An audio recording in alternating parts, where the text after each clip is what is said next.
Hello my students, how are you? I know you are all well by the grace of Allah. প্রিয় শিক্ষার্থী বন্ধু, তোমরা সবাই কেমন আছো? আশা করি সবাই ভালো আছো। তোমাদের দ্বিতীয় হোম টেস্টের প্রশ্ন সামনে শীঘ্রই দেওয়া হবে। তোমরা দ্বিতীয় হোম টেস্টের প্রশ্ন নিয়ে যেয়ে বাসায় সুন্দর করে পরীক্ষা দিবে। আর দ্বিতীয় হোম টেস্টের আলোকে গত দিনে যে ক্লাসটি দেওয়া হয়েছে এই ক্লাসটি অবশ্যই ফলো করবে। আজ তোমাদের যে ক্লাসটি করানো হবে সেই ক্লাসটির পূর্বে ছোট্ট একটু গল্প করে নিই। প্রিয় শিক্ষার্থী বন্ধু, তোমাদের সাথে প্রায় মজা করে থাকি, গল্প করে থাকি। তো আমার গল্পটি হচ্ছে, গতকাল আমি চিন্তা করেছিলাম যে আমি গতকাল একটি ডিম খাবো, চিন্তা করেছিলাম। আবার চিন্তা করেছি যে আজ স্কুলে আসার পরে 2টি ডিম খাবো। আবার চিন্তা করেছি যে আগামী দিন 3টি ডিম খাবো। গতকাল তাহলে 1টি ডিম খেয়েছি, আজ 2টি খেয়েছি, আগামী দিন খাবো হচ্ছে 3টি। তাহলে প্রিয় শিক্ষার্থী বন্ধু, আমার এই যে গল্পটি থেকে তোমরা যেটি বুঝলে, গত দিনে আমি 1টি ডিম খেয়েছিলাম, আজ 2টি ডিম খাই, আগামী দিন 2টি এর পরিবর্তে 3টি ডিম খাবো। এখন দেখো আমি কি লিখতেছি, দেখো গতকাল 1টি ডিম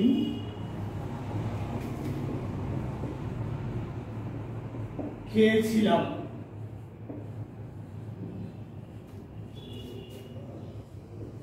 আজ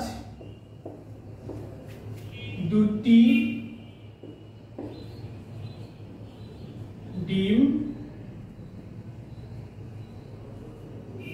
খাই,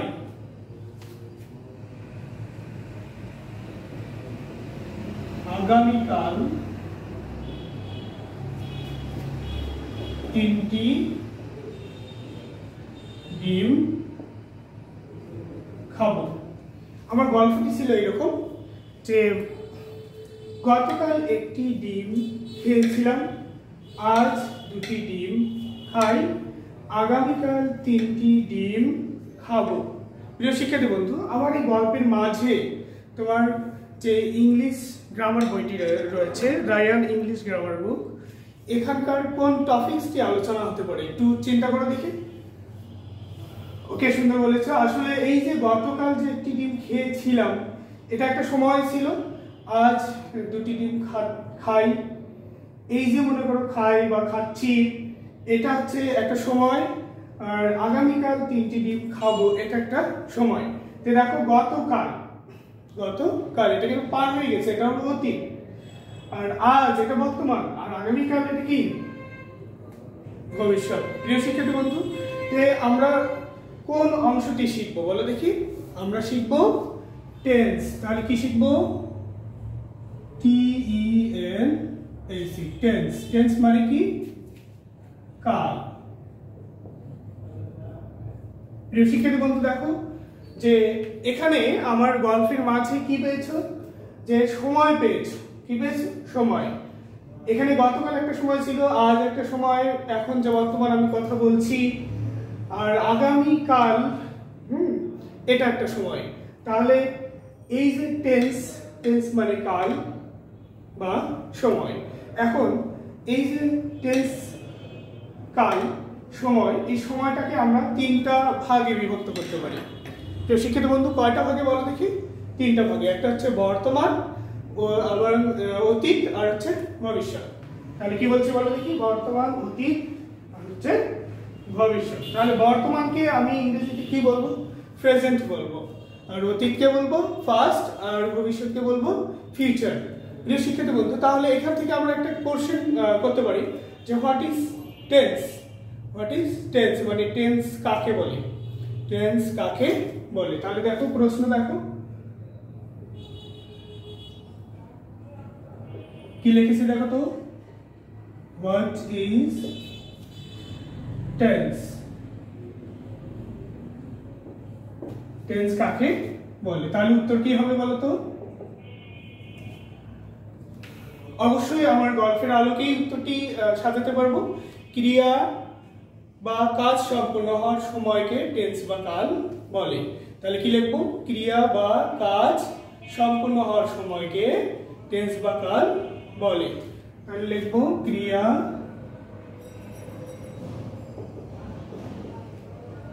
বা কি লিখবো বলো তো?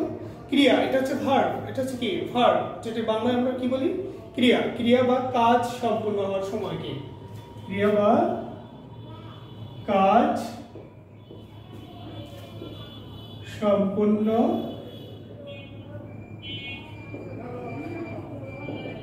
হওয়ার সময়কে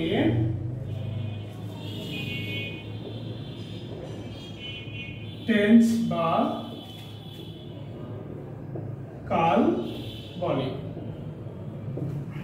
প্রিয় শিক্ষার্থী বন্ধু, আবারও দেখো, ক্রিয়া বা কাজ সম্পূর্ণ হওয়ার সময়কে টেন্স বা কাল বলে। তাহলে আমার গল্পের মাঝে কি ছিল? ক্রিয়া ছিল, কাজ ছিল। কি কাজ ছিল?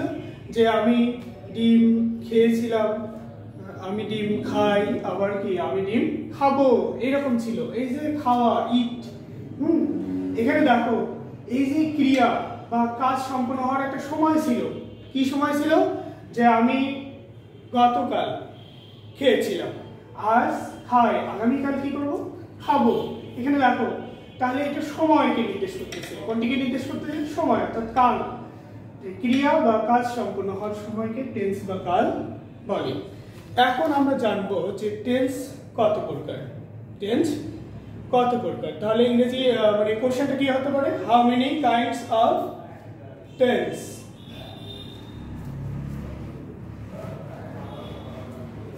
তাহলে দ্বিতীয় প্রশ্ন কি হবে? হাউ মেনি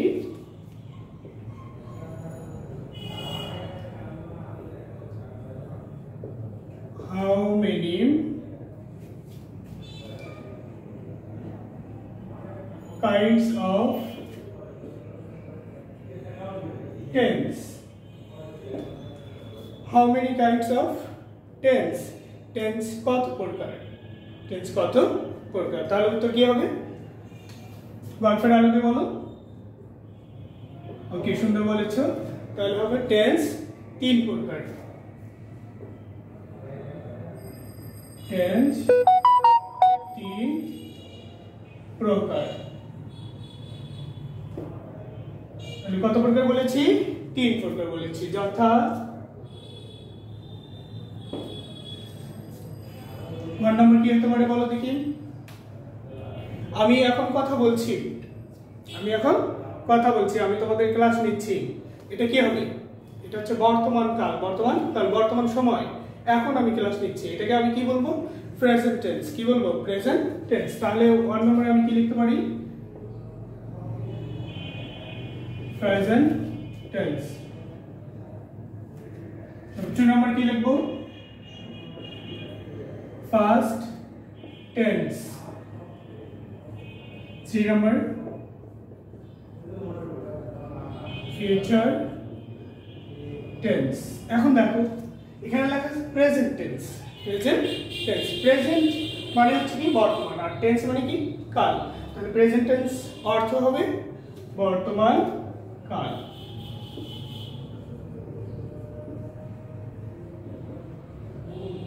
বর্তমান কাল। পাস্ট টেন্স, পাস্ট অর্থ কি? অতীত। টেন্স অর্থ কাল। তাহলে কি লিখবো? অতীত কাল। Future tense. ফিউচার মানে কি ভবিষ্যৎ। তাহলে কি লিখবো? ভবিষ্যৎ কাল। প্রিয় শিক্ষার্থী বন্ধু, আবার দেখো, প্রেজেন্ট টেন্স বর্তমান কাল, পাস্ট টেন্স অতীতকাল, ফিউচার টেন্স ভবিষ্যৎ কাল।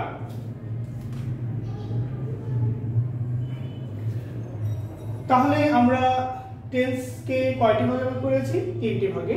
টেন্স হচ্ছে 3 প্রকার: প্রেজেন্ট টেন্স বর্তমান কাল, পাস্ট টেন্স অতীত কাল, ফিউচার টেন্স ভবিষ্যৎ কাল। এখন আমরা বিস্তারিত জানবো। শিক্ষার্থী বন্ধু দেখো, এখন আমরা কি জানবো? বিস্তারিত জানবো যে প্রেজেন্ট টেন্সটা কি বা কাকে বলে, এবং এটার এক্সাম্পল কি হতে পারে এই জিনিসগুলো আমরা জানবো। এখন দেখো প্রথমে আমরা এখন আসি যে প্রেজেন্ট টেন্স, বর্তমান কাল।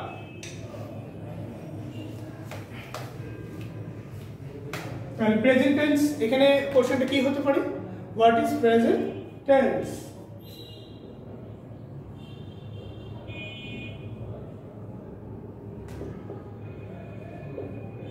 What is present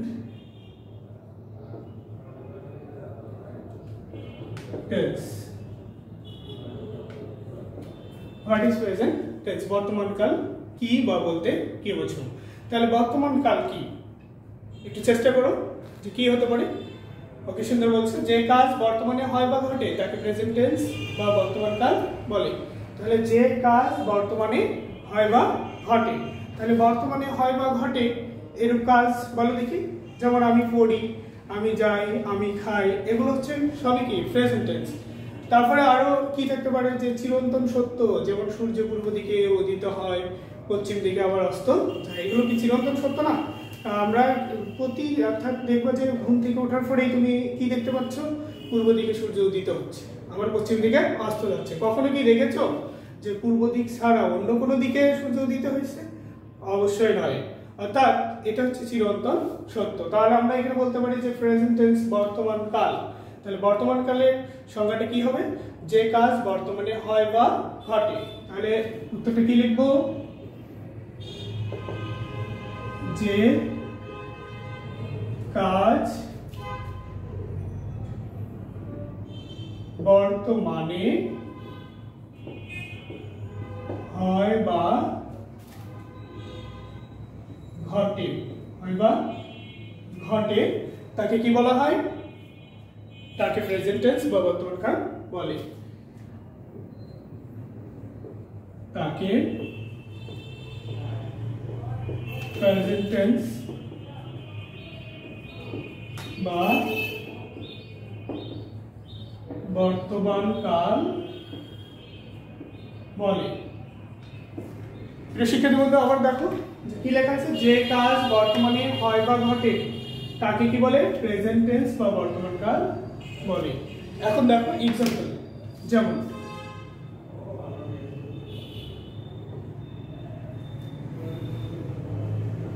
আমি ভাত খাই। তাহলে এই যে মনে করো যে আমি ভাত খাই, এটা হচ্ছে বর্তমানে কাজ হচ্ছে। আমি ভাত খেয়েছিলাম কিন্তু বলিনি, আমি ভাত খাবো এটাও বলিনি। আমি যদি বলি যে আমি ভাত খেয়েছিলাম, তাহলে এটা কি হবে, তখন অতীত হবে। কি হবে, অতীত, খেয়েছিলাম। আর যদি বলি যে আমি ভাত খাই, তাহলে এটা বর্তমান, এটা হচ্ছে প্রেজেন্ট। তো এখানে যেমন বলা আছে যে হোয়াট ইজ প্রেজেন্ট টেন্স, যে কাজ বর্তমানে হয় বা ঘটে, তাহলে এই কাজটি কি বর্তমানে হচ্ছে বা ঘটছে এরকম বোঝাচ্ছে।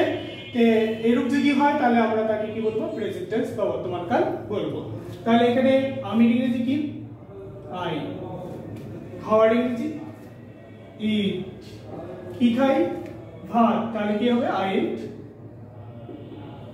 রাইস, আই ইট রাইস, আমি ভাত খাই। আর কি হতে পারে, সে স্কুলে যায়। এখন দেখো সে স্কুলে যায়, সে স্কুলে যায়, এই যে মনে করো বর্তমানে যাচ্ছে, যাওয়া, এটা হচ্ছে কি প্রেজেন্ট, এটা হলো প্রেজেন্ট। তাহলে সে স্কুলে যায়, তো এটাকে প্রেজেন্টে যদি করি তাহলে সে ইংরেজি কি হবে, শি অথবা হি, আমরা যে কোনো একটি লিখতে পারবো। যদি শি লিখি তাহলে কি হবে, স্ত্রীবাচক হবে। তাহলে লিখবো কি, শি গোস টু স্কুল।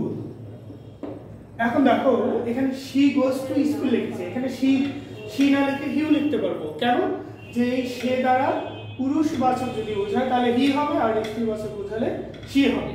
আর এখানে এই সে, এটা হচ্ছে থার্ড পারসন সিঙ্গুলার নাম্বার, এটা হচ্ছে থার্ড পারসন সিঙ্গুলার নাম্বার। তোমরা জানো যে হি, শি, যে কোনো ব্যক্তির নাম, ইট, এগুলো হচ্ছে কি থার্ড পারসন সিঙ্গুলার। এগুলো যদি থাকে আর এটা যদি প্রেজেন্ট ইনডেফিনিট টেন্স বা প্রেজেন্ট নির্দেশ করে, তাহলে মূল ভার্বের সাথে এস বা ইএস যুক্ত হবে। তাহলে এখানে এই যে সে, এটা হচ্ছে থার্ড পারসন সিঙ্গুলার, আর মূল ভার্ব ছিল যাওয়া, আর যাওয়ার ইংরেজি গো, গো এর সাথে কি যুক্ত হয়েছে?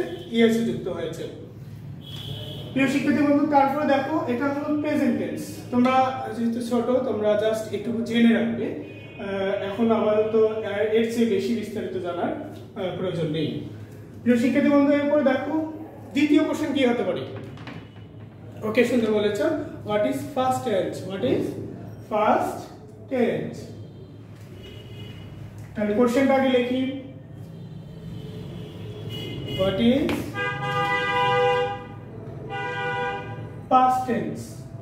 এই পাস্ট মানে কি? অতীতকাল। পাস্ট মানে অতীত, তাই না? টেন্স মানে কাল, তাহলে পাস্ট টেন্স মানে অতীতকাল। তাহলে অতীতকাল বলতে আমরা কি বুঝি বা অতীতকাল কি? তাহলে এটা কি লিখতে পারি? যে কাজ অতীতে হয়েছিল তাকে ফার্স্ট টেন্স বা অতীতকাল বলে। তাহলে আমরা লিখব কি? যে কাজ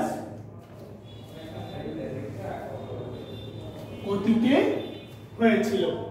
তাহলে দেখো, যে কাজ অতীতে হয়েছিল, তাহলে কি লিখছি দেখো? যে কাজ অতীতে হয়েছিল তাকে আমরা কি বলবো? পাস্ট টেন্স বা অতীতকাল বলবো। তাকে পাস্ট টেন্স বা অতীতকাল বলে। প্রিয় শিক্ষার্থী বন্ধু, একটু দেখো যে বলছে যে কাজ অতীতে হয়েছিল, অতীতে হয়েছিল। যেমন আমি আগে কি সুন্দর গান গাইতাম, এখন কিন্তু আর গান গাচ্ছি না, ঠিক আছে? আমি এখন আর গান ভালো গাইতে পারি না। এই যে গাইতাম, এটা কিন্তু অতীত হয়ে গেছে, ঠিক আছে? এই যে যেমন এখানে বলছে যে কাজ অতীতে হয়েছিল তাকে ফার্স্ট টেন্স বা অতীতকাল বলে। আমি গতকাল কি করেছিলাম? একটি ডিম খেয়েছিলাম, বাটি একটি খেয়েছিলাম। তাহলে এটাও কিন্তু কি অতীতকালে হবে। কি হবে? অতীতকাল। এটা বলছে যে কাজ অতীতে হয়েছিল তাকে ফার্স্ট টেন্স বা অতীতকাল বলে। তাহলে আমরা একটা एग्जांपल লিখতে পারি। কি লিখতে পারি? আমি ভাত খেয়েছিলাম। কি লিখবো? যেমন আমি ভাত খেয়েছিলাম। এখন দেখো এখানে শেষে কিন্তু লাম আছে। কি আছে? লাম মানে করেছিলাম, খেয়েছিলাম, গিয়েছিলাম, করতেন, এই জিনিসগুলো শেষে অর্থাৎ ভার্বের শেষে থাকে। দেখো এখানে যে আমি ভাত খেয়েছিলাম, ঠিক আছে? এখন কিন্তু আমি ভাত খাই এটা বলিনি, আমি ভাত খাবো এটা বলিনি, আমি ভাত খেয়েছিলাম, এটা কি হয়েছে? অতীত হয়েছে, অর্থাৎ এটা হচ্ছে ফার্স্ট, এটা হচ্ছে কি ফার্স্ট হয়েছে। তাহলে আমার ট্রান্সলেশনটা কি হবে?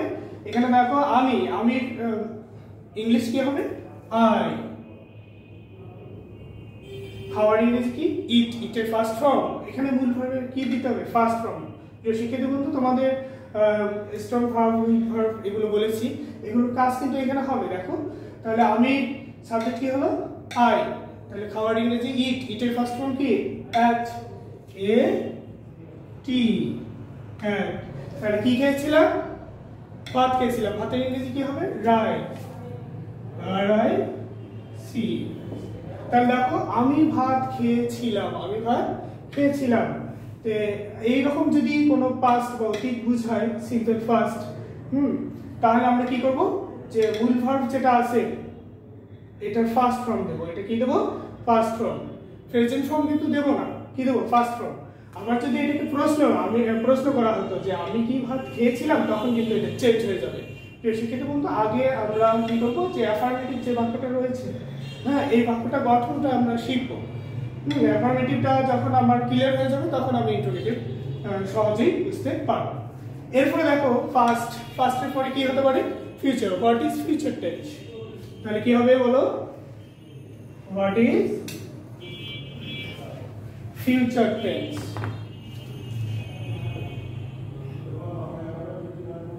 ফিউচার টেন্স ভবিষ্যৎকাল বলতে কি বোঝো?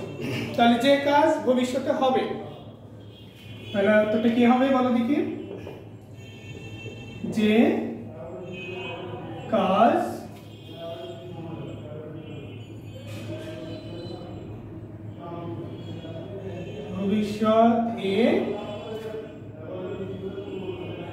ভবিষ্যতে হবে। আবার দেখো, যে কাজ ভবিষ্যতে হবে, ভবিষ্যতে হবে,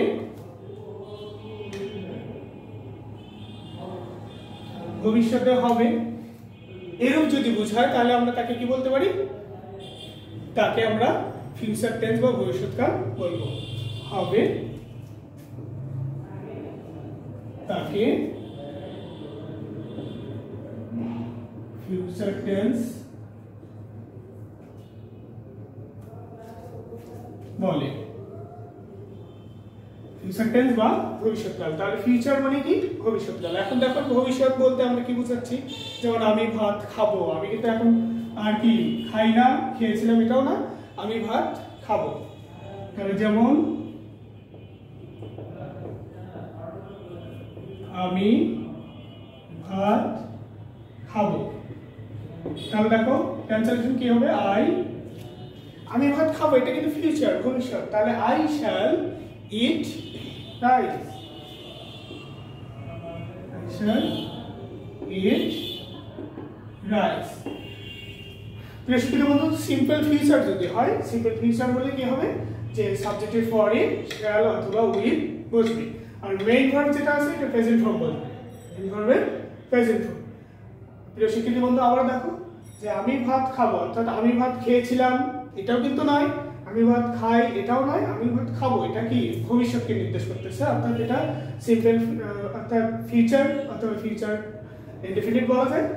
এটা যখন আমি ট্রান্সলেশন করব তখন কি করতে হবে? সাবজেক্টের পরে শ্যাল অথবা উইল বসাবো। তো তোমরা জাস্ট যেহেতু ছোট, তোমরা তোমাদের স্ট্রং ভার্ব, উইক ভার্ব যেভাবে দেখানো হয়েছে তোমরা ওই অনুযায়ী টেন্সের যে ধারণা দেওয়া হলো তোমরা এই কাজগুলো করবে।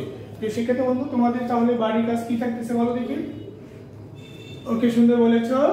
তাহলে বাড়ির কাজ কি লিখে নাও। SW number 1, what is tense?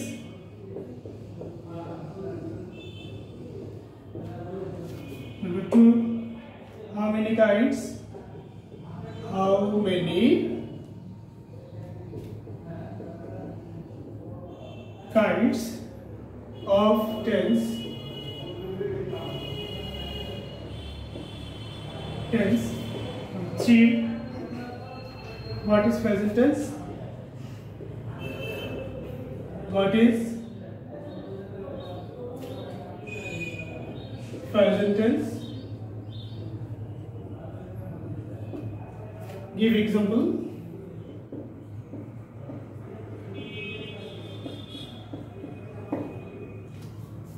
4, what is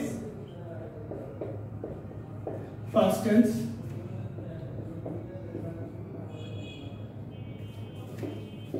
Give example.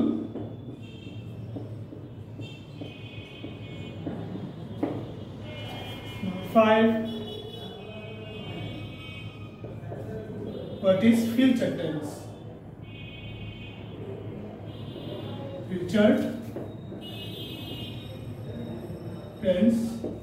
Give example.